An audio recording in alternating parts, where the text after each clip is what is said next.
Hola chicos, muy buenos días. Espero que hayan disfrutado de esta semana de receso, que hayan compartido mucho en familia, que se hayan cuidado mucho y que vengan bien recargaditos con muchas ganas de aprender. Hoy en nuestra clase de democracia hablaremos sobre los derechos humanos, ¿sí?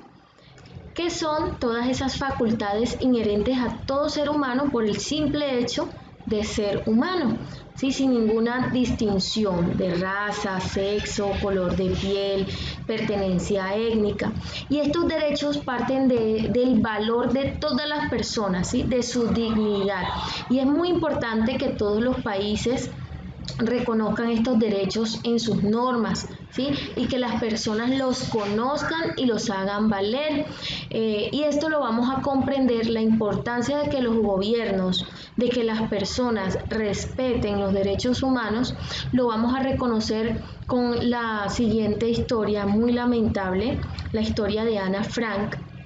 ¿Sí? Una niña de origen judío que se vio obligada a esconderse 2 años junto a su familia y unos amigos en la parte trasera de un edificio en Ámsterdam, Holanda, pues estaban escapando de la persecución del régimen nazi durante la Segunda Guerra Mundial.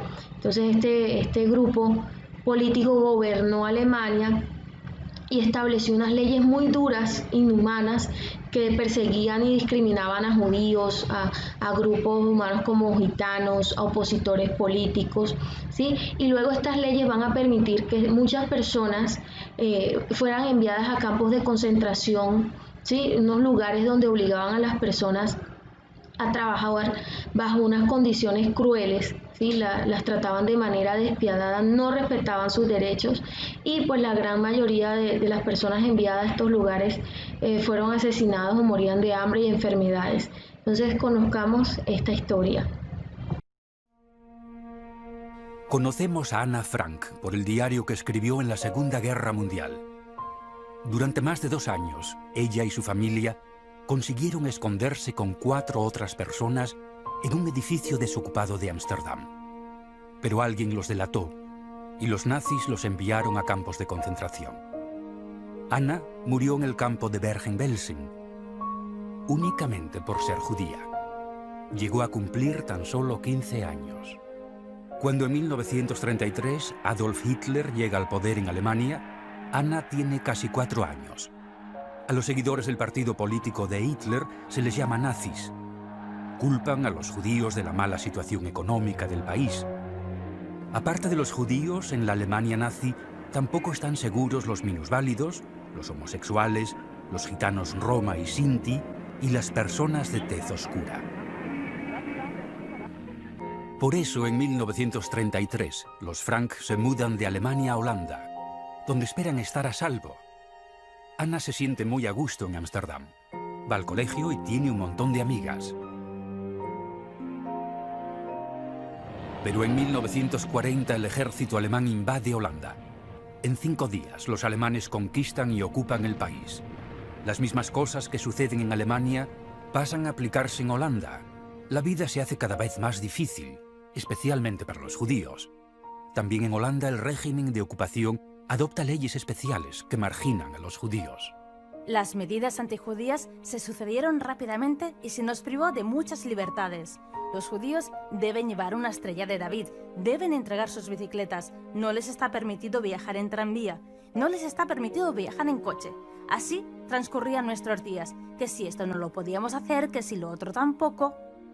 Pero las leyes discriminatorias no son la única amenaza. En Alemania y los países ocupados de Europa, los nazis detienen a los judíos y los envían en tren a campos de concentración. Por eso los Frank y 4 conocidos de ellos se esconden en el edificio donde tiene su sede Opekta, la empresa de Otto Frank. Reciben ayuda de un grupo de fieles colaboradores de Otto. Permanecen más de 2 años allí encerrados. Ana ocupa sus largos días leyendo y escribiendo mucho en su diario. En él pasa revista a su familia, la amistad, el amor y el futuro. Tiene miedo, pero no pierde las esperanzas. Sé lo que quiero, tengo una meta, una opinión formada, una religión y un amor. Que me dejen ser yo misma y me daré por satisfecha. No seré insignificante, trabajaré en el mundo y para la gente. El 4 de agosto de 1944, unos agentes de policía irrumpen en el refugio. Alguien ha delatado a los escondidos. Los agentes se los llevan y los envían a campos de concentración. El diario de Ana queda atrás. Todo lo que sucede después solo se sabe por declaraciones de testigos oculares. Ana muere por enfermedad e inanición en el campo de concentración de Bergen-Belsen. A lo largo de la Segunda Guerra Mundial, los nazis y sus seguidores asesinan a 6 millones de hombres, mujeres y niños judíos. Otto Frank, padre de Ana, es el único de los 8 escondidos que sobrevive los campos. Se encarga de hacer realidad el sueño de su hija de ser escritora, publicando su diario con el nombre La Casa de Atrás. Otto Frank tiene la esperanza de que los lectores tomen conciencia de los peligros que traen consigo la discriminación, el racismo y el odio a los judíos. El diario ha sido traducido en casi 70 idiomas y es leído en todo el mundo. En él, Ana escribe: Quienes no escriben no saben lo bonito que es escribir. Antes siempre me lamentaba por no saber dibujar, pero ahora estoy más que contenta de que al menos sé escribir. Y si llego a no tener talento para escribir en los periódicos o para escribir libros, pues bien, siempre me queda la opción de escribir para mí misma.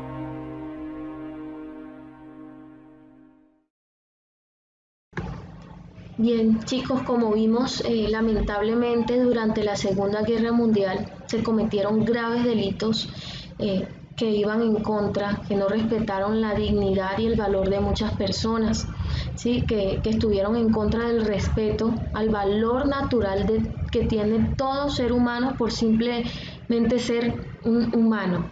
Y pues este lamentable suceso histórico, lo que es la Segunda Guerra Mundial, pues dejó gran cantidad de recuerdos tristes que muestran la fragilidad humana frente a las armas, la codicia, ¿sí? Y la importancia del por qué se debe respetar el valor de todas las personas. Miren hasta dónde puede llegar las acciones de un grupo de personas y cuando no se valora la dignidad de los seres humanos, ¿sí? Las consecuencias, pues más de 50 millones de muertes, muchas personas quedaron sin hogar, otras murieron de hambre, hubo muchas ciudades destruidas, mucho sufrimiento. Y pues bueno, ya en 1945, cuando finalizó esta guerra, pues muchos países se reunieron con la intención de promover la paz y evitar guerras futuras. Como resultado se firmó la Carta de las Naciones Unidas y se proclamó la fe en los derechos humanos, ¿sí? en la dignidad y en el valor de las personas humanas. Entonces se dio origen a la Organización de Naciones Unidas, la cual ya en 1948 proclamó la Declaración Universal de los Derechos Humanos como un ideal común en el que deben esforzarse todos los pueblos y naciones, ¿sí? Allí en esta declaración, en sus 30 artículos, establece derechos para todos los seres humanos, ¿sí? Como base para la libertad, la justicia, para la paz en el mundo. Y se consideró que estos derechos son de carácter universal, es decir, que todos los seres humanos pueden reclamar y hacer valer sus derechos sin importar su lugar de origen, su pertenencia étnica, su religión, su cultura, creencias, ¿sí? Pues todas las personas tenemos el mismo valor, ¿sí? Entonces, este carácter universal también lleva a que cada una de las personas, todos, respetemos los derechos de los demás, pues sin importar las diferencias que hayan entre nosotros. Entonces la declaración pues reconoce 30 derechos que tienen las personas por ser seres humanos, ¿sí? Y estos derechos pues se fueron desarrollando en diferentes épocas, no se crearon de un momento a otro. Es por esto que se clasifican en 3 grupos llamados generaciones, de acuerdo al tiempo que se fueron reconociendo legalmente. Entonces tenemos los derechos de primera, de segunda y de tercera generación. Entonces vamos a conocerlos, cada una de esta generación. Entonces empecemos con los derechos de primera generación. Los derechos de primera generación son llamados también civiles y políticos. Estos derechos pues buscan garantizar la libertad y la participación política de las personas, limitando el poder del Estado en la vida privada de las personas. Y también se le impone la obligación al Estado de garantizar la participación política de los ciudadanos. Entonces hacen parte de esta generación de derechos el derecho a la vida, a la integridad física y moral, la libertad de expresión, la prohibición de la tortura, la libertad religiosa, el sufragio o voto, entre otros.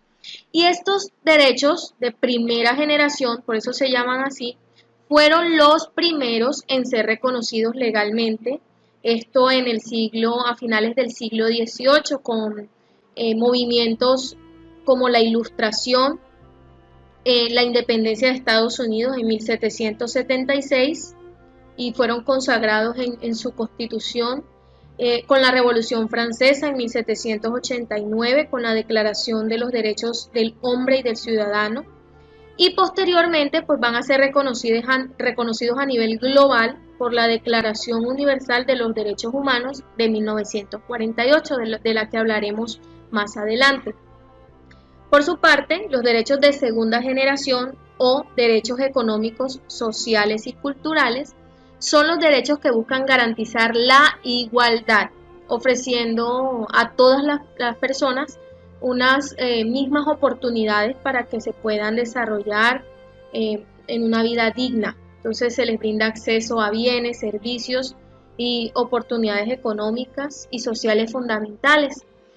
Estos derechos fueron reconocidos por los estados y los gobiernos a finales del siglo XIX y parte del siglo XX, consecuencia de las luchas, ¿sí?, de los movimientos obreros que durante el siglo XIX y XX estuvieron bajo unas condiciones laborales muy deprimentes, no se les reconocían muchos derechos laborales.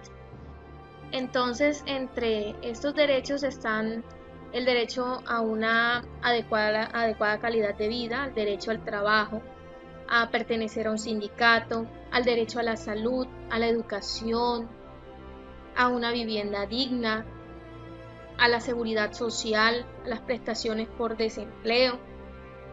Y al igual que los derechos de primera generación, también fueron incluidos en la Declaración Universal de los Derechos Humanos. En cuanto a los derechos de tercera generación o derechos colectivos, son los derechos de la solidaridad, ¿sí?, que buscan garantizar esa fraternidad, la solidaridad entre los pueblos y las personas de todo el mundo. Y estos van a surgir a partir de la segunda mitad del siglo XX, tras las guerras mundiales. Muchos de ellos aún no están en proceso de ser admitidos y reconocidos en varios países, aunque pues buscan promover unas relaciones pacíficas, de cooperación, de ayuda mutua entre grupos y naciones, que nos permitan afrontar los problemas globales, los nuevos retos que traen día a día la actualidad. Y entonces estos derechos son los siguientes: el derecho a la paz, el derecho al desarrollo, el derecho a un medio ambiente sano, ¿sí?, que todos podamos disfrutar, derechos de los consumidores o a la protección frente a la manipulación genética, entre otros. Entonces, tengamos en cuenta también que los derechos humanos, como había mencionado, están recogidos en la Declaración Universal de los Derechos Humanos, que aprobaron las Naciones Unidas en el año 1948 como respuesta a esos actos de barbarie, de una inhumanidad cometidos durante la Segunda Guerra Mundial, donde se mostró una falta total de inconsciencia humana. Entonces es un documento que fue elaborado por varios representantes de las regiones del mundo y establece por primera vez que los derechos humanos fundamentales deben protegerse en el mundo entero. Y hoy en casi todos los países del mundo se han firmado esta Declaración Universal de los Derechos Humanos. Bien, entonces tengamos en cuenta que para proteger la dignidad, el valor de todos los seres humanos, los gobiernos y las personas deben conocer y promover los derechos humanos. ¿Sí? Igualmente, para que los derechos humanos sean una realidad,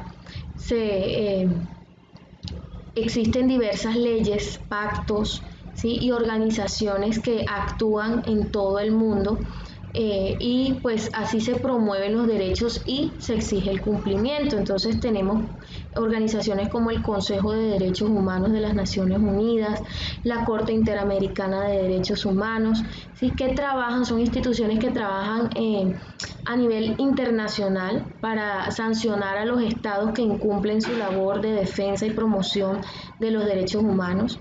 Y a nivel nacional también tenemos, ¿sí? En nuestro país hay unas entidades que se encargan de garantizar el ejercicio de los derechos humanos, como la Procuraduría General de la Nación, la Defensoría del Pueblo, las personerías, y parte del trabajo de estos organismos es apoyar a la población para que conozcan, para que defiendan sus derechos.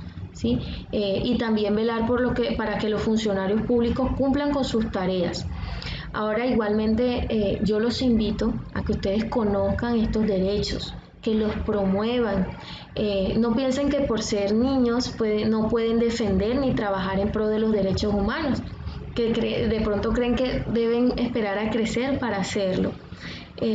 Lamentablemente en nuestro país se generan diversos hechos violentos que van en contra de los derechos humanos de los colombianos, como masacres, asesinatos a líderes sociales, a defensores de derechos humanos, el abuso de la fuerza en las protestas, los crímenes cometidos durante el conflicto interno de Colombia por la guerrilla, los paramilitares, las bandas criminales, incluso por militares y policías, ¿sí?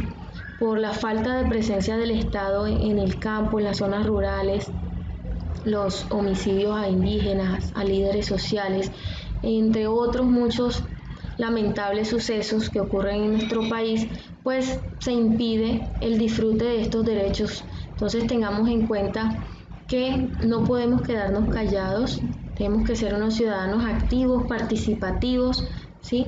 Y que ese respeto por los derechos humanos debe empezar por nosotros mismos, ¿sí? Cuando no permitimos que haya un trato injusto o que no sea amable con las personas que nos rodean, cuando no ofendemos o permitimos que ofendan a un compañero, a un amigo, a un familiar, cuando no permitimos tratos injustos o discriminatorios, cuando cuidamos el medio ambiente desde casa, desde nuestro barrio, ¿sí? Entonces, tengan en cuenta que ustedes tienen voz, ustedes tienen formas para trabajar en pro de los derechos humanos. Y miren que aquí les traigo un ejemplo de un líder ambientalista, se llama Francisco Javier Vera, tiene 10 años, ¿sí? Y él visitó el Senado de la República el año pasado, en el 2019, en diciembre del 2019, y les pidió a los senadores que como funcionarios, como senadores de la República, legislaran, crearan leyes para la vida. Entonces, de esta manera vean cómo los niños también tienen voz, pueden participar, se pueden hacer escuchar y pueden trabajar por el bien común del país. Entonces, piensen ustedes cómo pueden aportar a la defensa y promoción de los derechos humanos y me cuentan ahorita por la reunión por Zoom. Entonces, los invito a ver el pronunciamiento de este líder ambientalista en el Congreso. Y también entonces los invito a realizar los quizzes allí activos por la plataforma. Ya nos vemos en Zoom. Chao. Buenos días. Buenos días, honorables senadores y presidente del Senado. Pues primero que todo quiero agradecer al presidente del Senado por darme la oportunidad de hablar en este recinto democrático. Mi nombre es Francisco Javier Vera Manzanares, soy líder ambiental de un movimiento que se llama Guardianes por la Vida. Trabajamos en Villeta, Cundinamarca, incentivando a las personas a la conciencia ambiental. Ustedes, como senadores, hoy yo vine en representación de mi grupo Guardianes por la Vida para pedirles que tomemos conciencia del daño que hemos hecho al medio ambiente, ustedes y yo, del daño que hemos causado.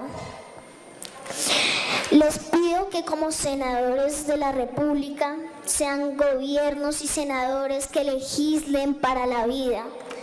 Por ejemplo, en contra de las campañas del fracking, del testeo animal, de los plásticos de un solo uso o del maltrato animal.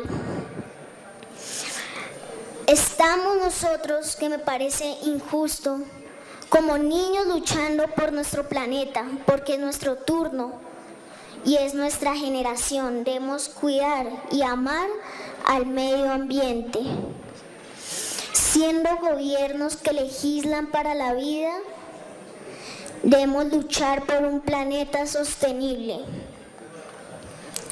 Siendo así gobiernos que legislan para la vida, como les venía diciendo, ustedes están votando la reforma tributaria, que deberían votar en contra porque es una falta de respeto al pueblo colombiano. Y para finalizar, por último, quiero enviar un saludo especial al profesor André Charri y al senador Gustavo Petro. Muchas gracias. Muchas gracias. Gracias, presidente. Muy bien, papito.